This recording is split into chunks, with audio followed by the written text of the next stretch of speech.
there's no way in the world that the fight with China only happens against the PLA Army, the PLA Navy, PLA Air Force in the Pacific theatre, because that would allow the United States to concentrate force in the Pacific.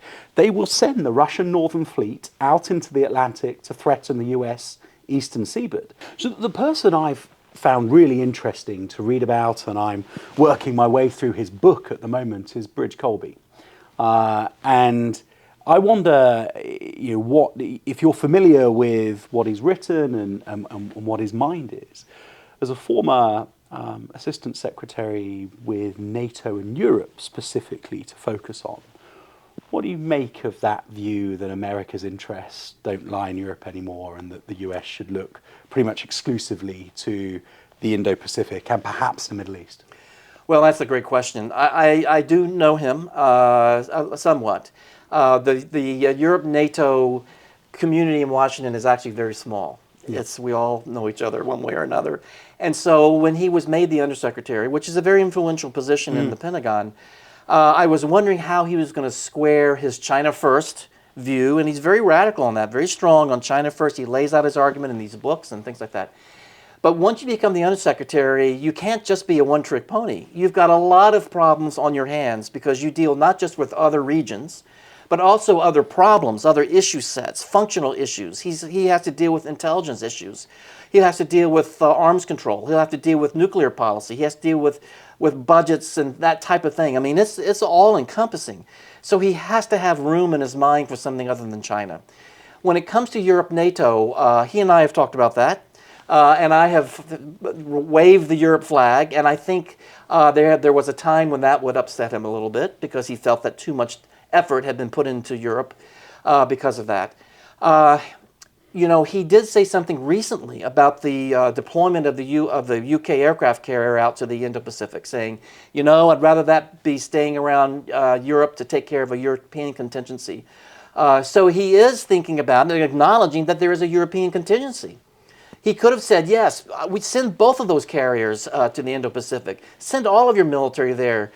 This is what we've got to all focus on. But he didn't. And he said, could you stay around the European theater to handle a Russian contingency? So to me, that was a little bit of a breakthrough. He might be upset if I were to say that. But I think, for me at least, in terms of priorities, I will accept that China is a priority for us, and I will accept too that Europe has got to take on more of that burden in terms of European defense, etc. That's old news. We talk about all the time, and I think what we're going to see with Bridge is that he's going to have to follow the guidance he's going to get from the president himself, because at the end of the day, it's Trump that's going to tell him.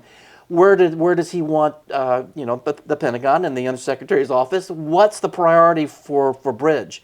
And he might very well say, well, look, okay, it's China for you, Bridge, and we understand that, and we're glad you're here. But we have other issues, too, that we want you to if, in fact, Trump is concerned about where Ukraine is going and is concerned about Putin, that maybe he's being tapped along, that he feels that we need to start thinking about more assistance to Ukraine and have that put pressure on Russia. Bridge is going to be in the middle of that.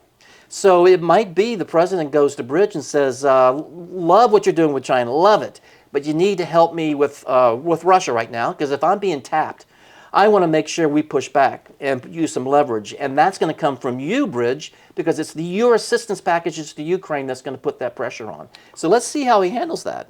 Well, I mean, it strikes me that there are two parts to the US role in Europe.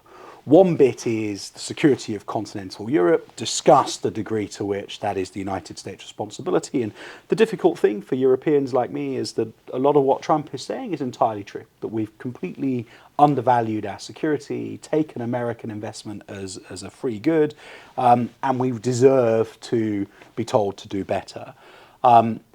But then I think there's still a discussion about the degree to which the US can properly disinvest from Europe for the sake of its own interests in Europe. But then the second part of it, and I'd be interested to get your view on how someone like Bridge Colby would argue this point. There's no way in the world that the fight with China only happens against the PLA Army, the PLA Navy, PLA Air Force in the Pacific theater, because that would allow the United States to concentrate force in the Pacific. They will send the Russian Northern Fleet out into the Atlantic to threaten the US Eastern Seaboard. So US investment in the Euro-Atlantic isn't just about digging out the Europeans. This is actually about the security of the US homeland as well. Is that just an inconvenient truth, or would he tell me that that's not an issue?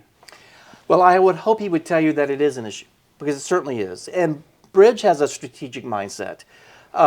He knows that these two theaters are linked in a lot of ways. Yeah. So, but I think if he's talking to Trump and Trump has another mind, he'll have to probably keep that to himself, you know. But I think your point is really well taken, and I believe there was something released today from the visit of President Xi to Moscow, where in that statement, I think it's a Chinese statement, where Xi says exactly what you said, which is Russia is very interested and very supportive of China and China-Taiwan and that issue. And so they see the world the same way in Asia. So if anything, if you've got a Bridge Colby's mind, which as I said is strategic, he's a good man for that job. He needs to see that if something happens with Taiwan and China, you're going to feel it with Russia as well. Russia's going to want to do something. You mentioned the eastern seaboard of the U.S., but maybe it's Estonia. Maybe it's gray zone activity in Europe, where suddenly there's some Europeans might die in a train derailment that was sabotage caused by the Russians. I mean, you're going to see them acting in concert one way or another. Same thing with Russia and Ukraine. If China begins to blockade Taiwan, you can bet the Europeans are going to get pretty nervous, and Ukraine too, because maybe the Russians are going to take advantage of that distraction of the United States with China and Taiwan to, you know, there's going to be all kinds of playing off one against the other. I hope that's the understanding of Bridge, that he understands that there's, you know, it's three-dimensional chess here. It's not just China, China, China. So, but at the end of the day, it depends on what Trump himself thinks. Trump is going to give the orders out to everybody saying, I don't care about Ukraine, focus on Taiwan, or something else. I mean, we don't know. It would be helpful if we got a national security strategy out of the administration to give us an idea of what at least some people are thinking there.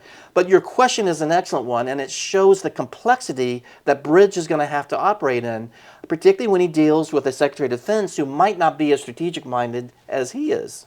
In talking to friends on the Hill and around town this week during my visit to Washington, it's interesting. People have described that within the administration there are Iran hawks, there are China hawks, there are Russia hawks, and then there are sort of American isolationist, almost pacifists. And very, you know, I mean, clearly that last group is mutually exclusive from the others, but actually the Iran hawks, the Russia hawks, the China hawks tend not to be the same people either. And that Trump sits astride this sort of slightly curious assembly of national security minds who don't really agree on what America's role in the world is, nor what America's main threat is.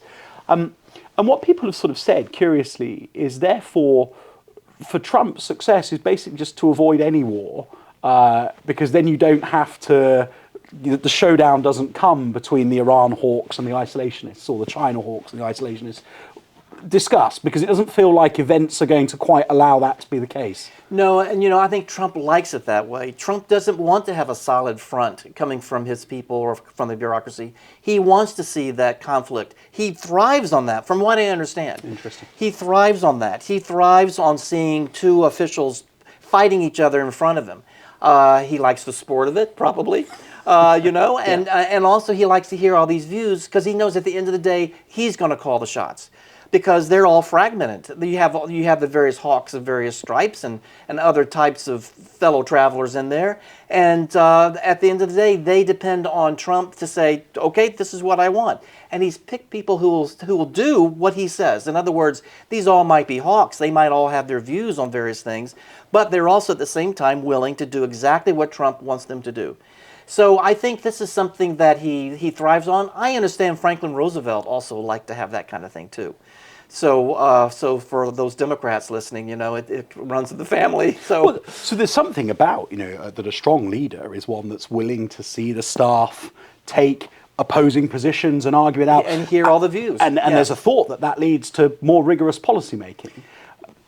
I'd be interested to hear you say that that's the case in this case. Well, you know, but it's a great point. If he did his homework, then and then he listened to this fighting in front of him, I would feel better about what comes out of it, because Trump isn't depending on that fighting happening in front of him to make up his mind on what to do. Yeah. If he does his homework, if he has other people who call him with advice, if he's someone that listens to everyone and then makes a decision based on what he's hearing. Sometimes I think he makes his decision based on the person who last talked to him. And sometimes I think he goes with his gut, which I think dates to about 1970 to the mid-'80s. From the things he says, it sounds like something I heard back then. So I think generally having in front of you people who are willing to fight it out in front of the president, their point of view, that can be helpful if it airs different approaches and it helps you in making up your mind. But if that's your only source of information on making up your mind, particularly with Trump, he might go after the strongest, the loudest voice or the biggest fist that's being shaken, instead of going after actually what's a reasonable point of view. So we know he doesn't like to read. We know he doesn't really have the staff, certainly in the Pentagon now, to put together briefing papers and that type of thing, to go up to the White House. And even if, as I said, even if they did, he doesn't necessarily read it. So I think we're stuck with that as his decision making. If he doesn't have his own innate feeling about something, he's going to listen to those people who are fighting. Then he will call someone that he really trusts. It might not be someone in Washington. It might be, a CEO somewhere, or someone in Hollywood, Mar-a-Lago, who knows, and ask them for their point of view, and then he might go with that.